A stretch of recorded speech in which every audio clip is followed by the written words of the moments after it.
So welcome everyone. It's glad to have you back for these online meditation sessions and talks and discussions. So we're starting a series of talks on sort of how to meditate.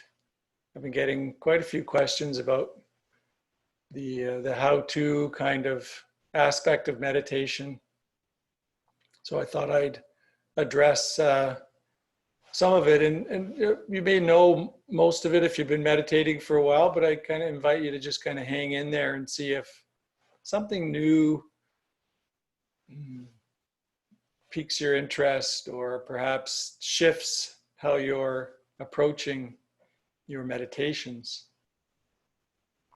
So today I'm going to talk about awareness of breath, what we just practiced in our sitting, which on the surface seems pretty simple in so many ways.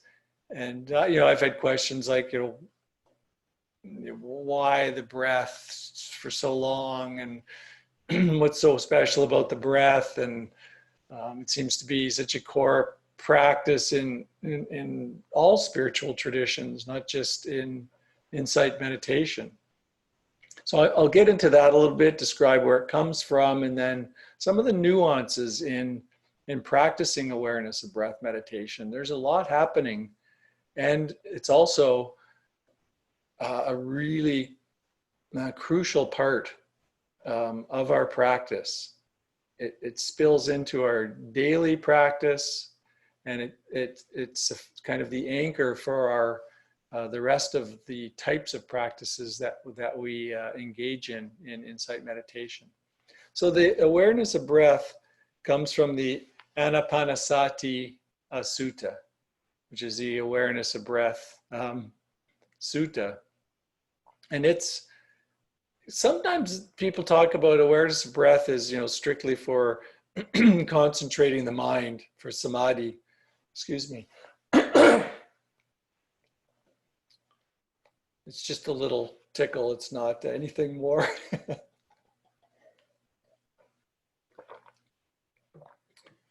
With all that's happening in the world, somebody coughs and it's like, nah.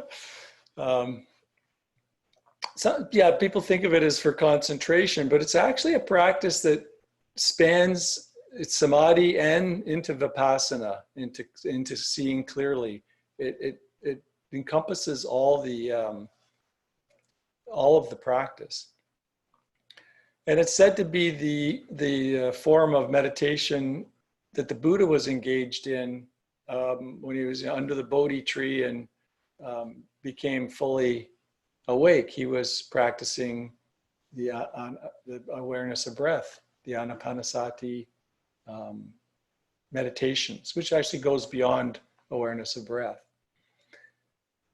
And he was known to practice it when they'd go on their rains retreats for 3 months, and he'd come back and they'd say, oh, what new cool meditations did you practice? And he'd say, I sat and I was aware of my breath. So it's a key practice. If you get right into the sutta, the Anapanasati Sutta, it's actually composed of 16 different practices, which are divided nice and neatly into 4 sets of 4. And we'll really be just talking about the first set of 4, which is the breath and the body. They then go on, the sutta then goes on and talks about combining that with a focus on what's perceived by the senses. And then it goes on to mind and mental formations, emotions that we sort of concoct with regards to what we perceive. The mind gets involved as soon as we have a sense experience, and usually has a comment or two or interpretation, a judgment, decision, a story, and so on. And then the last 4 is pure vipassana, seeing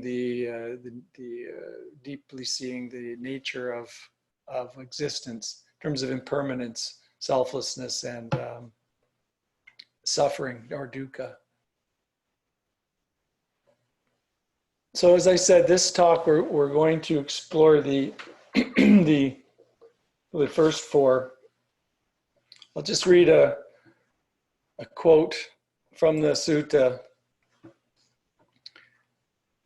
There is the case where a practitioner, having gone to the wilderness, to the shade of a tree, or to an empty building, sits down, folding their legs crosswise, holding their body erect, and setting mindfulness to the fore.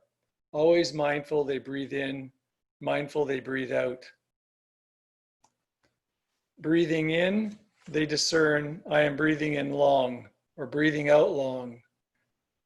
They discern, I am breathing out long. Or breathing in short, they discern, I am breathing in short. Or breathing out short, they discern, I am breathing out short.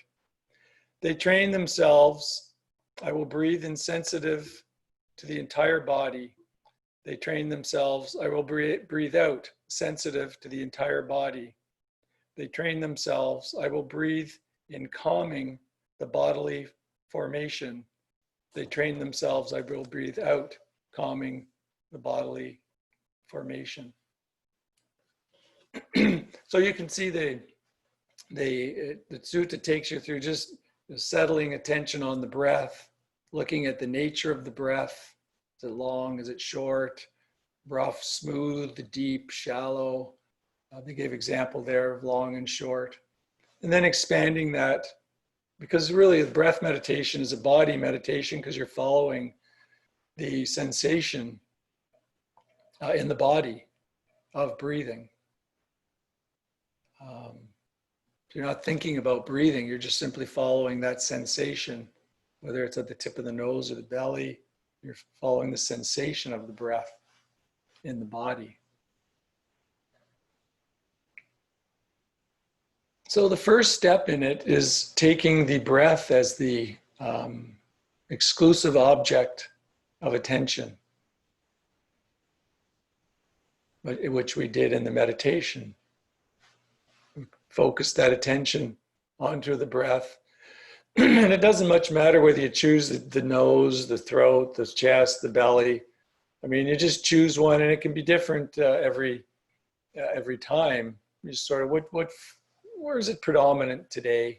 And I mean, the more you practice this, the more you kind of just fall into a rhythm with your breath meditation. But I wouldn't spend a lot of time sort of thinking about, where to draw your attention in terms of feeling the breath.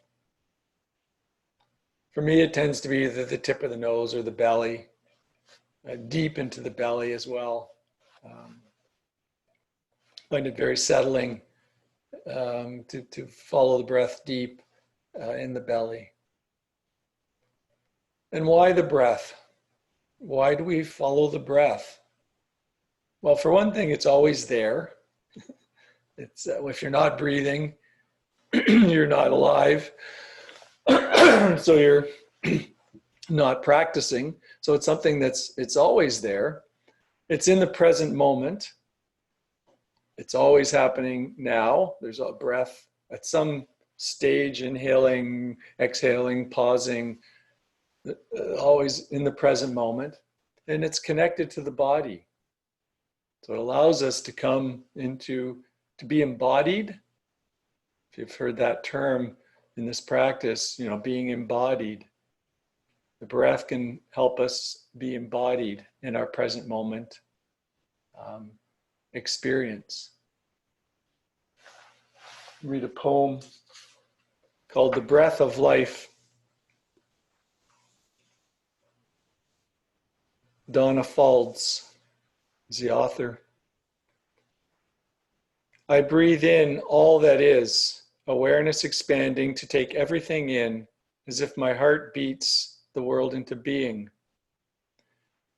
From the unnamed vastness beneath the mind, I breathe my way into wholeness and healing.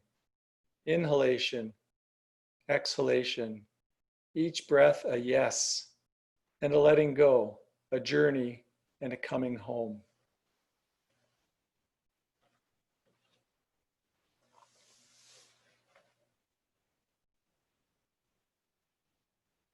So we're just letting the breath breathe itself. Breathe flowing naturally. Sometimes people, well, the mind hears, I'm going to do a breath meditation and thinks that, well, I have to manipulate it, maybe a deeper breath and felt abdomen breathing, or maybe I need to make a little ujjayi noise like I do in the yoga class where I make some noise while I breathe. None of that is necessary. It's just the mind conjuring up ways to distract itself. So no need to manipulate or control the experience in any way. Letting it breathe itself, breathing naturally. And then we can notice how the breath changes. How it is, how it in the moment, how it changes with our moods. Is it shallow sometimes, perhaps, if there's anxiety present? Is it fast sometimes, perhaps, if there's some excitement? Just kind of noticing where the breath's at in that present moment. Is it long? Is it short? As the Buddha says in the sutta. And then, of course, the mind's going to wander. And I'm going to talk about that a bit more in a few moments. The mind keeps wandering, chattering away. And the instruction in the awareness of breath is, once you've noticed that the mind's off, you're down a thought train, gently and patiently bring it back to home, to center, back to the breath. And if that happens 100, 200 times in a sitting, then that's what happens. It's not a problem. It's not right. It's not wrong. It's just what is. And sometimes, the mind will chatter away, and other times it'll be less so. So every meditation's different. we don't need to develop any standard. What happens is we have a really calm sitting, and the mind goes, "Oh, I've got this," and it's got you all right. The mind's got you, because the next time you sit and you come sit down with that sort of standard in mind, the mind's going to chatter. Maybe not, but it tends to. So just being with what is, and realizing that every time you bring the mind back, you're reinforcing the awareness, mindfulness, exercising that mindful muscle. So you can kind of congratulate yourself for noticing. Somebody pointed out, I think last session, that a teacher had instructed him to, welcome awareness. Hi, awareness. Welcome, I'm back, or something along those lines. So rather than it being a struggle with the mind, just, there, awareness. Awareness is always there. Awareness doesn't go anywhere. The mind kind of draws us back out and away on a thought train, but awareness is always there. And so we're bringing a sense of self-compassion to the practice as well. A sense that it's not a problem. There's no right or wrong. There's no good meditation, bad meditation, good meditator, bad meditator. Some people might think, oh, my mind wanders so much. I'm a terrible meditator. I'm not cut out for this. And of course, it's just a thought. There's no right. There is no wrong. There's no problem. The job isn't to achieve some particular standard. And as best you can, when you notice those kind of judgments, notice them as thoughts arising and let them go. Let them be, and come back to the breath. I've used this analogy a few times in these sessions where you look at the mind as the sky. weather patterns come and go without changing the nature of the sky. So all these mental, physical, sensory phenomena rise and fade like changing weather, but the sky's never changed by that. It still remains as it is, as sky. So we're really kind of welcoming whatever comes up, whatever passes through, storms, sunshine. I'm going to read one more poem, and many of you might have heard this one. It's kind of a well-known poem in mindfulness circles, part of mindfulness-based stress reduction, and I think every other mindfulness-based intervention out there, called The Guest House by Rumi. This being human is a guest house. Every morning, a new arrival, a joy, a depression, a meanness. Some momentary awareness comes as an unexpected visitor. Welcome and entertain them all, even if they are a crowd of sorrows who violently sweep your house empty of its furniture. Still treat each guest honorably. He may be clearing you out for some new delight, the dark thought, the shame, the malice. Meet them at the door laughing and invite them in. Be grateful for whoever comes, because each has been sent as a guide from beyond.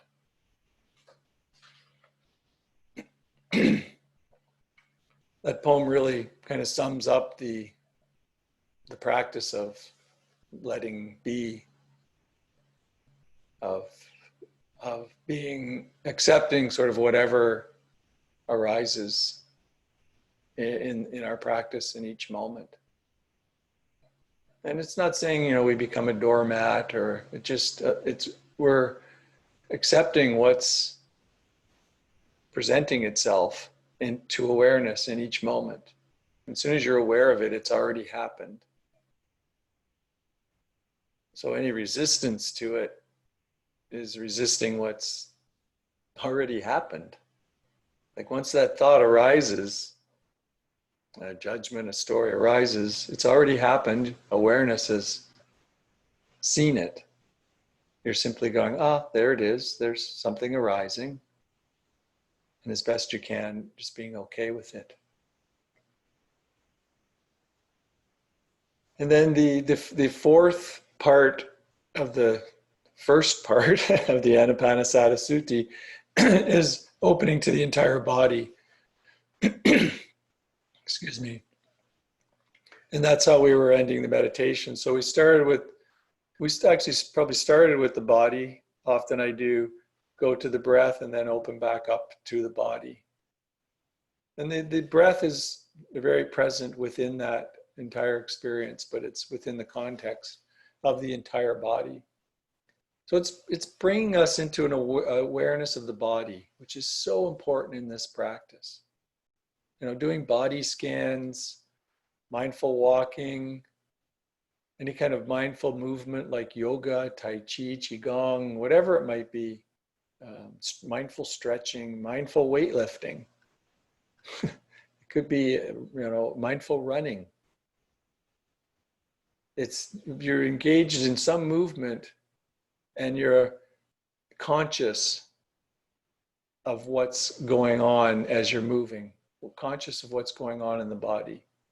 So thoughts will start, if you're engaged in, if you're a runner or or a walker, you'll notice the mind will start to wander away. It'll get grabbed by, a bird will chirp, and then the mind will hear bird, then a story about a bird, and then some, off on some vacation that you had where there were a lot of birds, and then when you notice, you just come back to the bodily experience of whatever you're doing. We do mindful walking very slowly when we start, but you can actually speed it up into a regular paced walking or even running. I learned to mindfully run with the Thich Nhat Hanh monks. I stayed with them at their monastery, and one of the younger monks was a runner. and he saw that I was going out for jogging, and then I would, during the day, when I would practice, I would do this really slow mindful walking practice. So he came up and said, you can do the mindful movement while you're running too. And I never really, it kind of occurred to me, but I never really thought about it that way. And he said, yeah. So what he said was, when you mindfully walk, you usually bring your attention to your foot touching the floor. So then the faster you go, so if you walk a little faster, you tend to bring your attention up further, maybe into your thighs. Then a little faster, it might come up into your hips. He said when you're running, it actually can be more in your upper body and your arms moving. So the faster you go, bring the attention up higher into the body. So as we started to run, I sort of got the idea of this, just this feeling of I tripped over a few logs. He likes to run in it's more like trail running than, well, it is trail running that he does more than I was used to. And then bringing mindfulness, there's a lot going on, but after several weeks of that, I grew to appreciate this kind of body awareness practice. So mindful walking, body scans, breath practice, it's all part of being embodied, coming out of our minds and into our body, which is so important in this practice. I think we ignore what's going on in our bodies a lot of the time. And even just as a healing practice, it's very helpful, because the body's constantly sending us signals, messages about what's going on.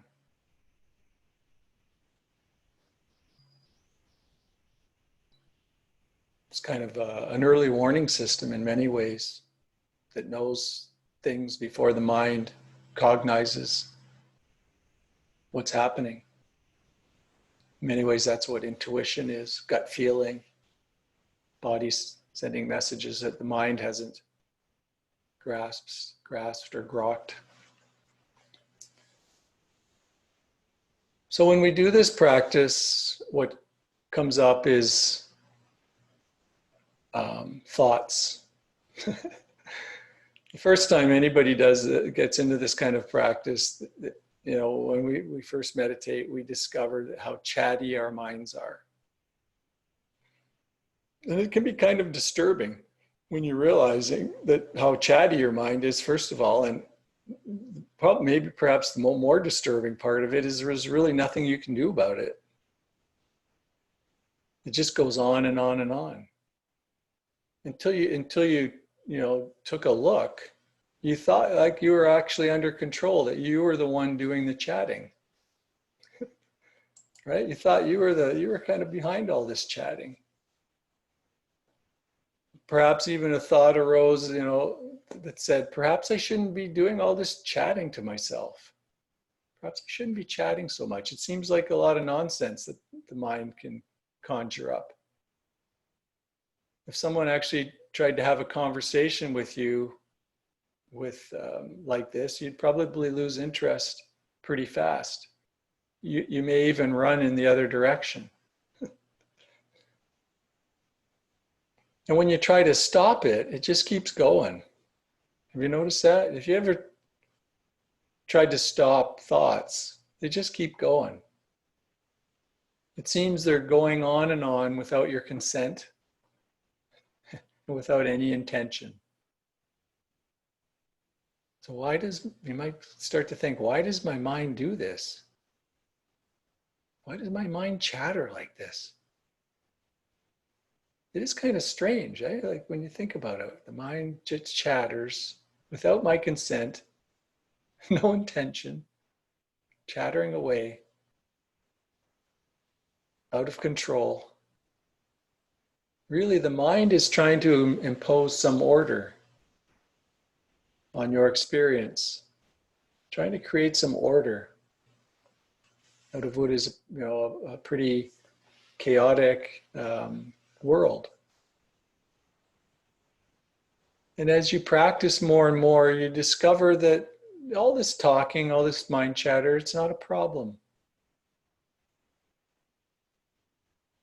We make problems out of it in our practice, and we may realize that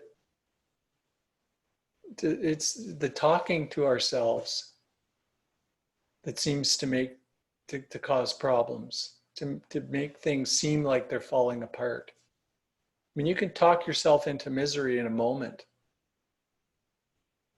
You notice that just the mind can start storytelling about something, and you can go from feeling pretty happy and content to feeling kind of crappy, miserable, pretty fairly quickly.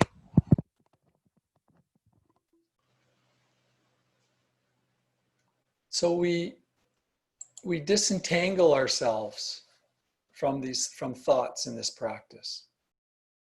There's a discrimination that comes up as we do this practice.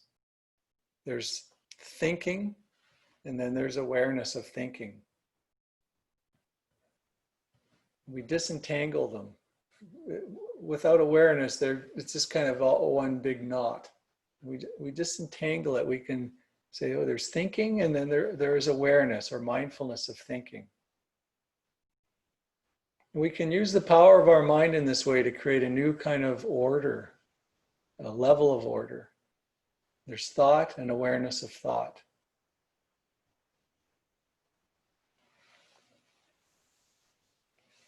So as thoughts will change and speak without your consent, continue to do that. But the light of awareness always seems to be there, seeing and knowing this thought. And it's the same with emotions. Emotions just happen. You can feel bad when you don't want to feel bad. It's again, without your consent. So we're not trying to block out thoughts. We're just practicing being with them in a different way. We're being with our thoughts in a different way, holding them in awareness.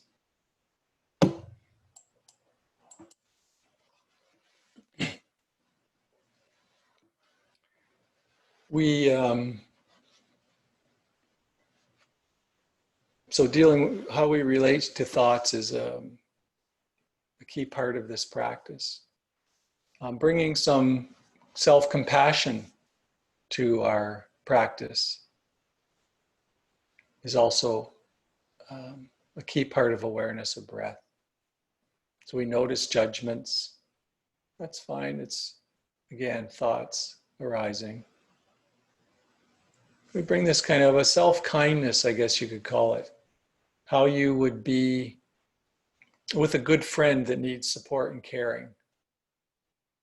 You can bring that kind of caring and sensitivity to yourself when you're doing this practice.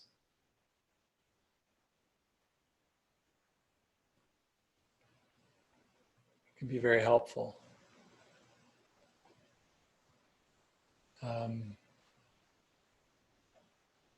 I was reading a book by Matthew Ricard. It's a French man who spent over 30 years studying with Tibetan monks, Rinpoches, and so on. And he starts his meditations with this notion of self-kindness, bringing that sense of caring and support that you would for a good friend, and also bringing a sense of common humanity, that we're all imperfect beings, kind of messy. It's our human condition, and just realizing that and conjuring up again some compassion for our practice. In a scientific way, it also downregulates the threat response system that gets triggered. So it deactivates the threat defense system and activates a caring system.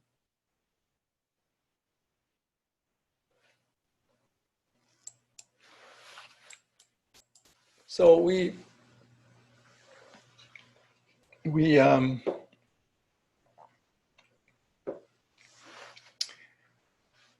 practice the breath meditation as a way to really familiarize ourselves with this object that is always there to bring awareness to.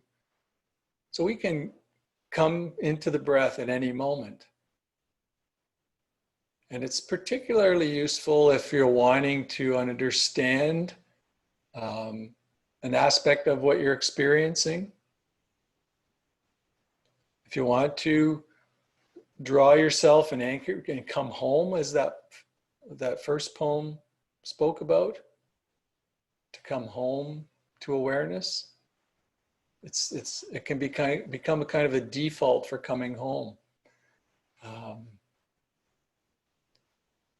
Just in the same theme with the Thich Nhat Hanh monks that I lived with, and I was the very first layperson to ever move in with these monks. So it was an interesting experience.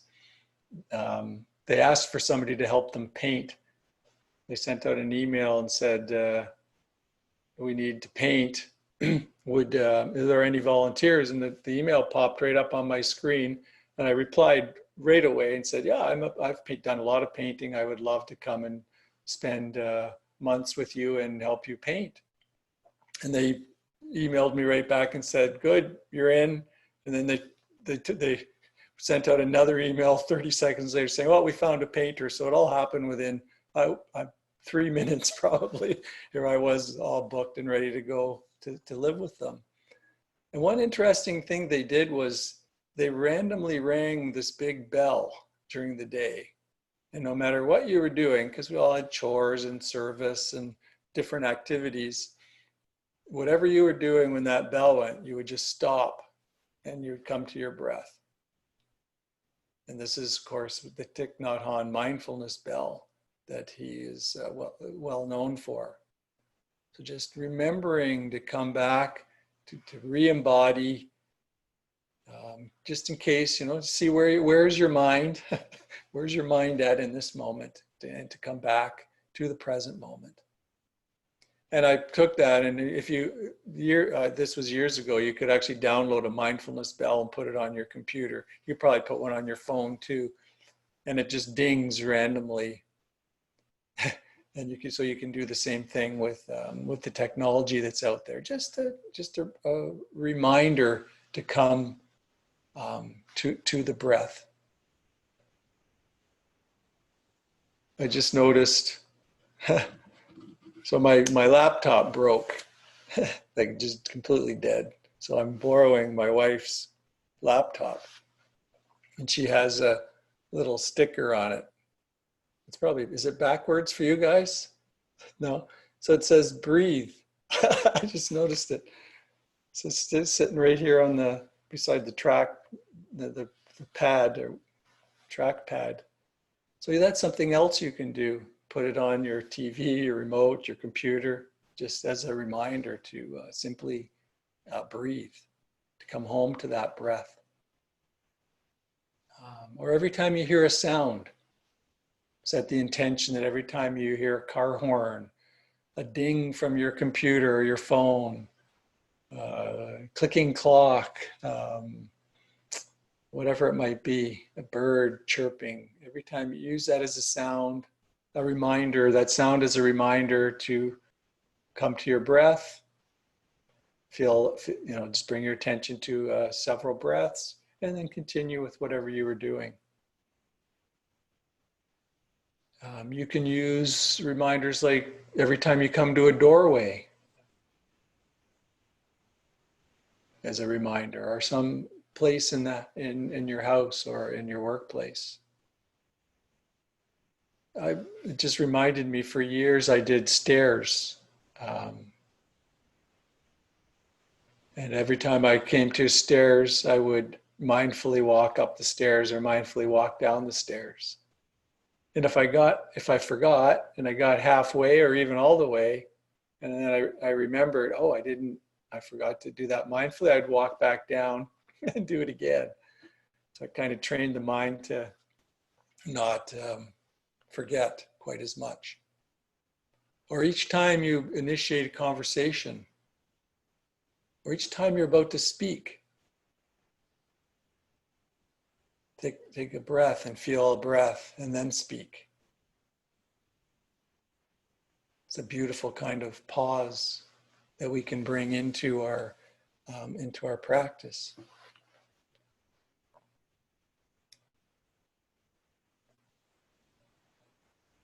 So the breath is this anchor, this home base for our practice.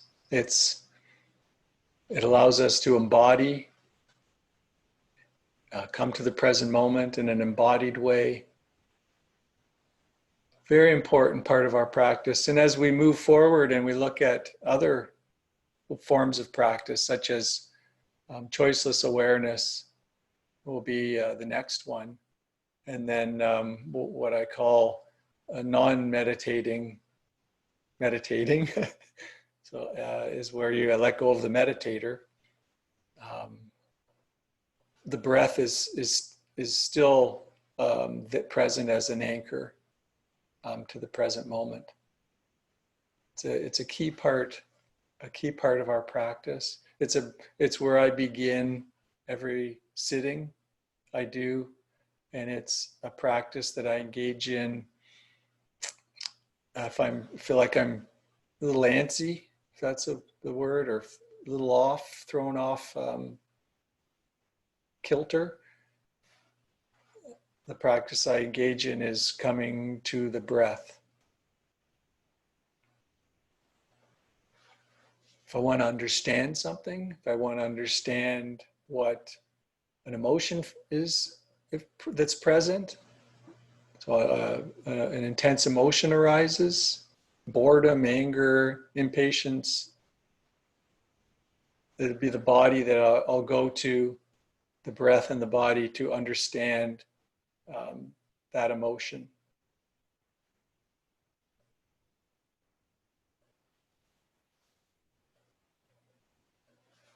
So I'll end it there and open it up for some questions and comments. I have to unmute everybody, just a minute. Okay.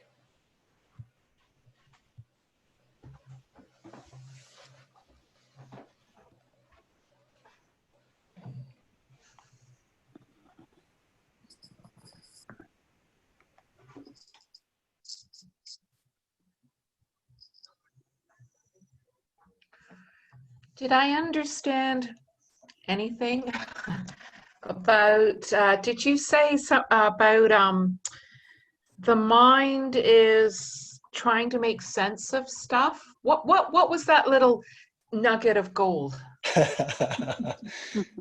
It's trying to make order. Order. Sorry. It's trying to make order out of your experience.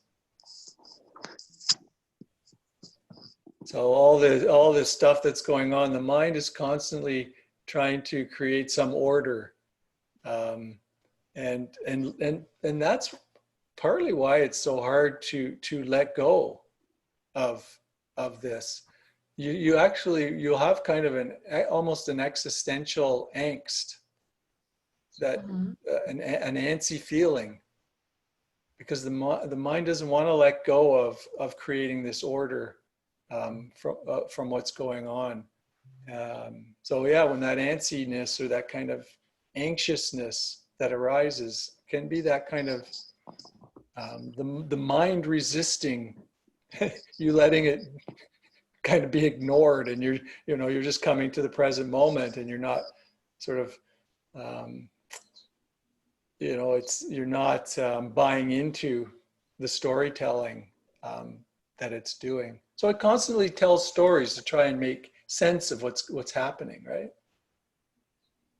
This is, you can see that if you really look. The mind, all this chatter is this constant, partly some of it's distraction, but a lot of it's the mind creating this kind of making sense of what's coming in as experience through the sense doors. Yeah.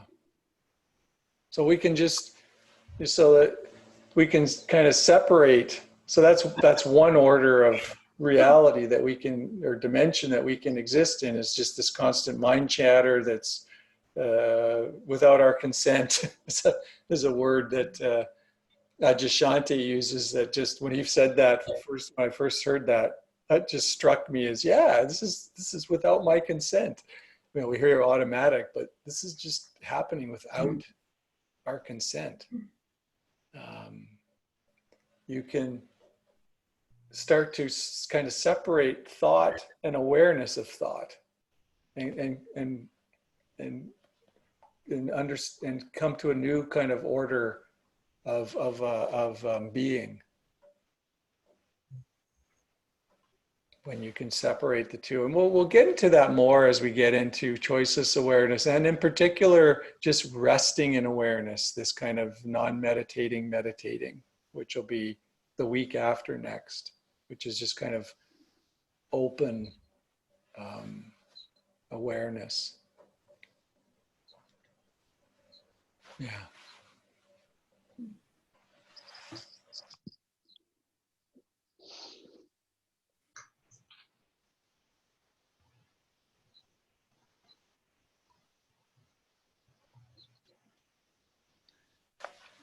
I found the instruction that you gave tonight, which you've given before many times, to be very helpful.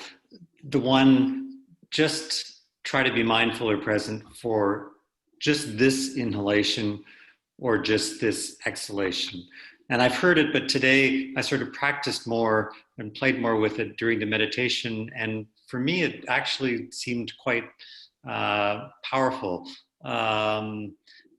I tend to be very goal-oriented and very lots of judgment. So I'll sort of be setting a longer objective. I need to be concentrating for a longer period of time. And so I'm either looking back at what I did, and it's either maybe if I succeeded, like you said, the mind saying, I got this. So a little bit of pride or something, okay, I did that, or annoyance that, you know, I should be able to do better, or looking ahead and thinking on the next few minutes or whatever. And just focusing on a single inhalation or exhalation sort of changed, at least for me today, really changed the dynamic, because it's just a focus on what's happening right now, and then kind of letting go of that inhalation or that exhalation.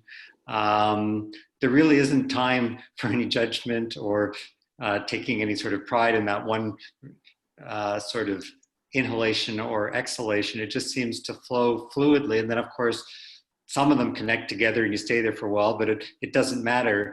You sort of just already, your focus, at least mine, was moving to the next one without any particular concern about what happened in the past or what's going to happen in the next one. So today I found that really, really helpful.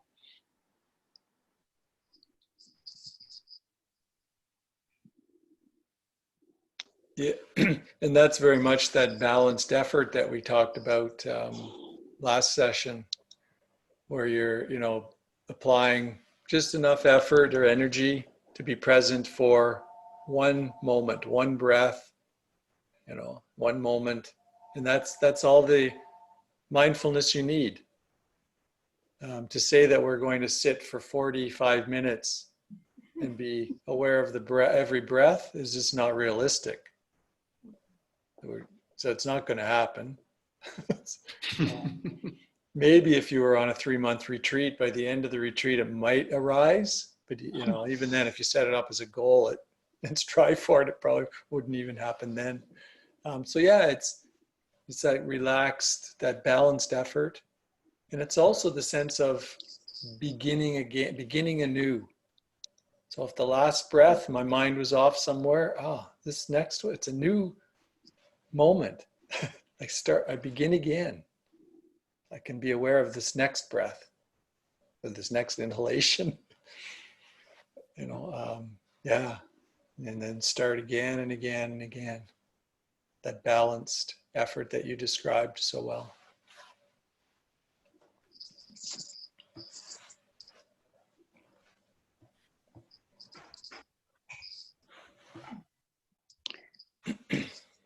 Stephen, I really enjoy the guided meditations.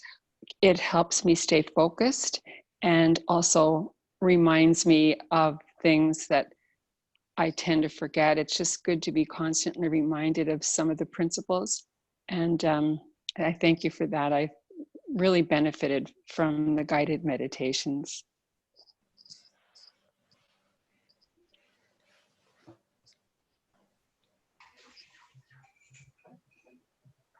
Yeah, just briefly, I'll continue to do them. Next week, I'll do choiceless awareness, and next week, non-meditating, meditating, and and as I said at the outset, if you've been doing this a long time, guiding may just kind of get in the way with how you usually practice. Feel free to mute the the instructions.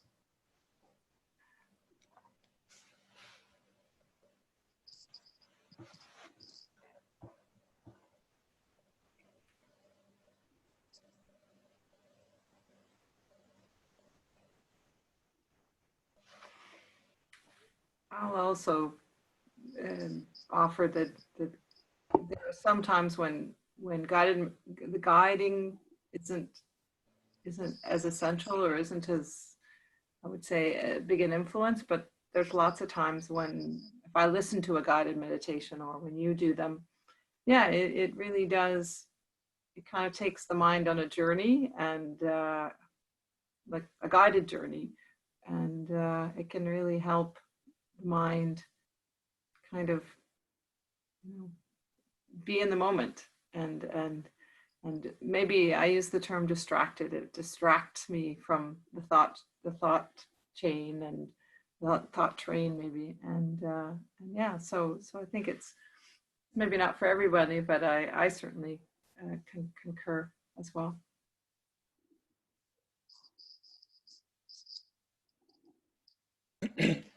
And this practice is all about practicing.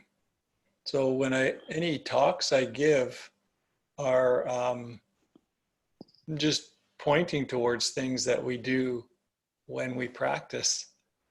So there's being able to give a guided meditation actually exemplifies how those, how what I'm going to say in the talk applies in a meditation very concretely. I don't have to kind of talk about how you apply it in a meditation. You just did it in a meditation.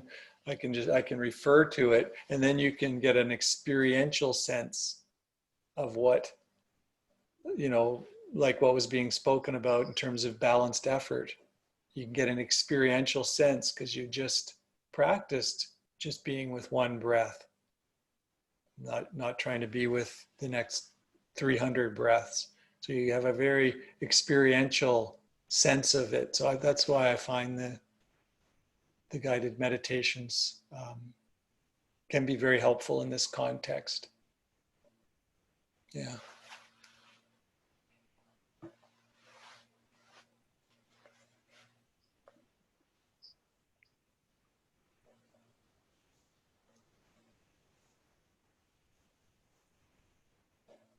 I guess my comment is a bit more administrative, but I was wondering last week, and I figured other folks might be wondering, since we don't have the jar for Donna, kind of where if there's a way to still kind of contribute, and you had mentioned that we can email money transfer you, so I just kind of want to confirm that that's the email that you send us emails from, that's the one that we could send it to.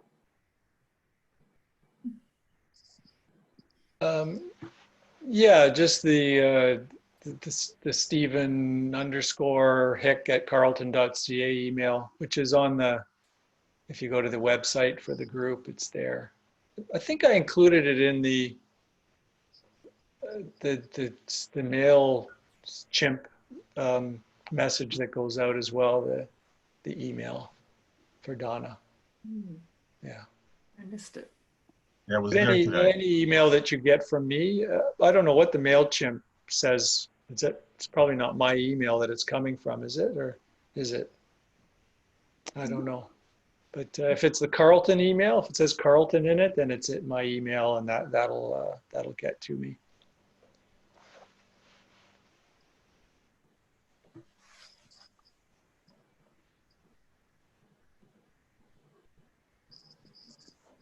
So today I don't know how people are feeling after 7 days and kind of physical distancing and social isolation and seeing some, I don't know, various states of, you know, humanity or inhumanity. But I've been feeling a bit more, I don't want to say depressed, but certainly more anxious. And today I sort of sought out meditation. And it made me think about a year or two ago, I was reading, I think is it the Three Gems, Stephen, where they talk about seeking refuge in the Buddha and seeking refuge in the Dharma and seeking refuge in the Sangha. And today I sought refuge in a really deliberate way for the first time in a long time. And just to sit for a little while. And as I was saying, I thought, well, you know, I could have waited and sat tonight, but I felt there was a need to kind of seek a refuge. It was good to kind of sit down and be with the breath today and try to, you know, and bring some intention to it, because certainly all the things that are swirling around kind of feed all that frenzy and anxiety that I think, you know, at least I'm feeling and I see around me. So I find your lessons and you know from the past and from today to be really helpful.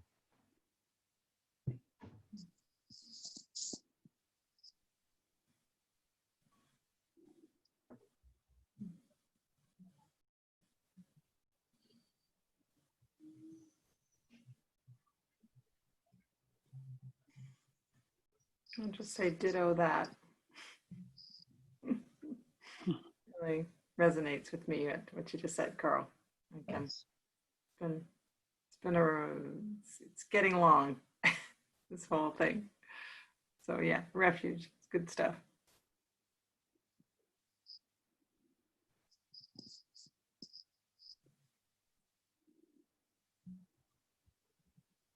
Just to echo that sense of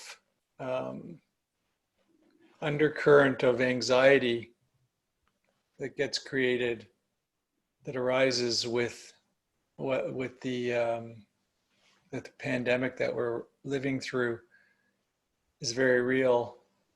Particularly if we're, you know, kind of news junkies, or, you know, we're checking the news a lot, reading online news and watching the news. It can actually create a fair bit of anxiety. You may want to, all of us, kind of monitor how much of that we're consuming and noticing the impact it has on us. Even when I step away from the news, I find there's this real sense of anxiety that's there, almost like a global, national, community angst, to use that word again, that's present. And I have found that awareness of body and breath has been so important as a practice for me as I'm living through this. It's a practice that it can be calming and steadying. It's that paradox of the practice. It's a practice that calms and steadies, but we're not looking for anything to happen in particular. So, you know, it's a paradox. We're not attached to an outcome, and we're with things as they are, but it does have the effect of calming and steadying the mind. It's just what it is based on based on karma, causes and condition. One of the causes of calm and steadiness is focused attention. So if you put those causes and conditions in place, then those causes in place, that condition is more likely to arise. But having said that, I've never practiced in decades so much awareness of breath as I have in the last month. Yeah.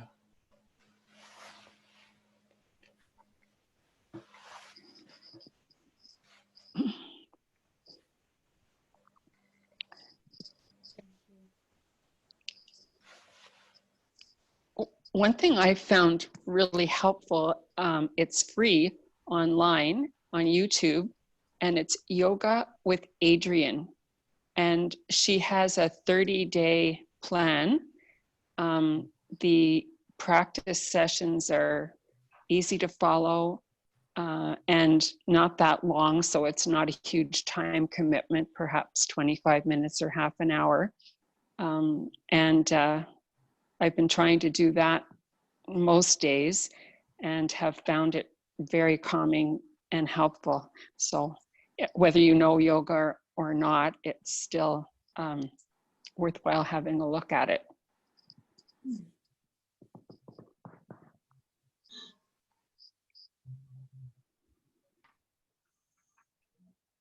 Well, I would just echo what others have been saying about the current situation and feelings of anxiety and so forth. And it certainly has been affecting me.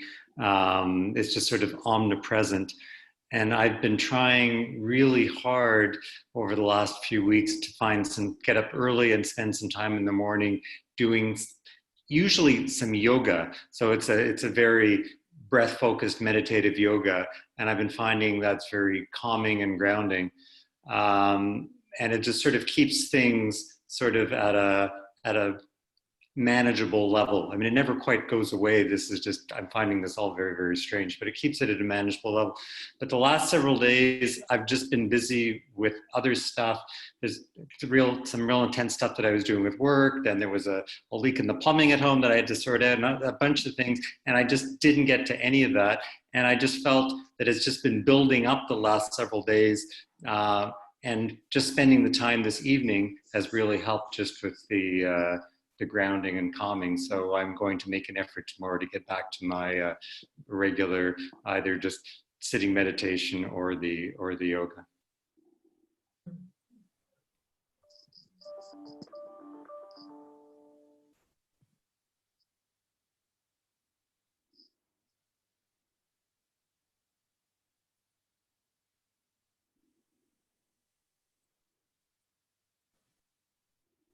Okay, everyone, I think I will end it there. Again, so wonderful to connect in this way with you all, and I appreciate everybody making the effort to be here to support each of us as part of this Sangha. So Thanks, Stephen. Be well, everyone. Thank you, Stephen. Good night, everybody. Thank you. Thanks, everyone. Thanks, Stephen. Night. Everyone. Take Night. care. Night. Namaste. Namaste. Namaste. Thanks, Danielle, for reminding me about the Dana. I've totally forgotten. Yeah. Take care. Yeah. Bye. Bye.